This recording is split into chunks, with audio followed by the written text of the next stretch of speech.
Hello, Dr. Jordan with Mouw Chiropractic. Just wanted to do a quick bonus video for you guys today. We are going to be talking about disc problems. If there's ever an issue or question that we get most commonly, specifically with the low back is, hey, I was told I have a disc herniation. I have degenerative disc disease. I think it runs in my family. We'll hear a lot of those sorts of things. So I thought we would just come on and just talk about what is a disc, what's the purpose of that disc, and please feel free to share with your family or friends or anybody that you may know that's having disc issues, as I think this will highlight some of the common questions that we get. So when you look at the spine, you'll notice that your spine and your skull are very similar in that they're protective in nature. The difference is that they're jointed. So the spine is jointed. Your skull has sutures, but it's not really, there's not a lot of movement there.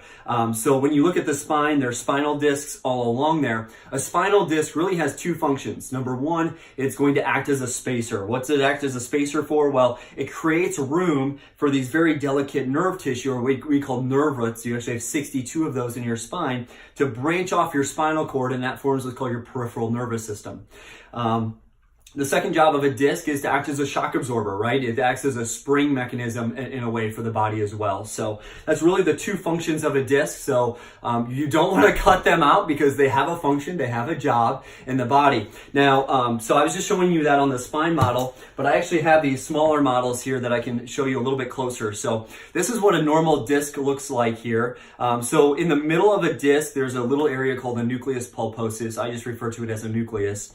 That's really where when your spine moves, movement of the spine is healthy. And so when the spine is able to move, that creates fluid for the joint, and it kind of bathes that disc in fluid. So think about it like a sponge. When a sponge is full of fluid, you can move it around, right? It's pliable, it's flexible, right? But over time, whether through some sort of trauma or injury to the area, or even things like poor posture, poor sitting positions, poor sleep positions, these joints of the spine can actually shift out of alignment. In chiropractic, we just refer to that as a subluxation. And over time, the biomechanics of the joint doesn't move how it's supposed to.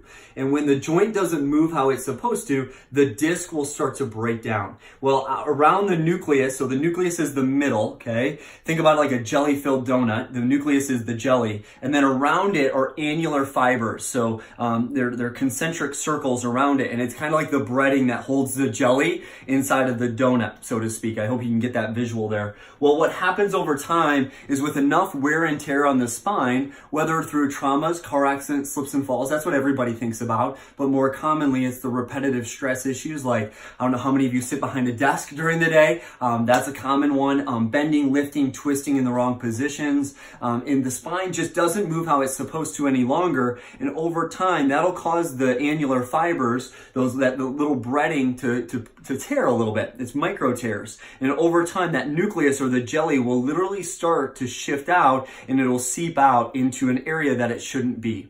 And that's a disc herniation, okay? So disc meaning referring to the spine and the discs of the spine. And herniation just means that there's tissue in a place that it's not supposed to be. Okay, so everybody goes all crazy. Oh, I have a disc herniation, right? Well, a lot of people know that, or actually have disc herniations. They just don't even know that they have the issue going on because it's asymptomatic. There's no pain with it. Okay. Now, if you've had a disc issue going on and you know that there's pain with it, you know that can create things like sciatica, which is shooting pain down the leg. It can create just general low back pain, pain in the hip area.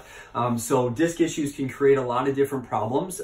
So then you also have things like disc rupture, disc protrusion.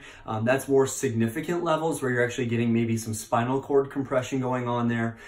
So I hope that highlights just some common issues that we see, what goes on with the disc. In the office, we see a lot of disc issues. So if you're somebody who says, oh, you can't help me, it runs in my family, I tell people it's not a genetic issue. In most cases, what it is it's a wear and tear issue. It's what I like to call the accumulation effect of stress over time. You stress your body enough, it's going to break down. And just like if you don't keep your teeth healthy, you're going to form cavities in your spine. The same thing's going to happen over time if you don't keep it healthy. And so disc herniations can start to show up. Obviously, the best case scenario is that we take care of it before it gets in that place. So if we can help you in any way, if we can answer any more questions, of course, comment below. You can also call the office at 712-366-1611, and we can answer any questions that we have. Have a good week.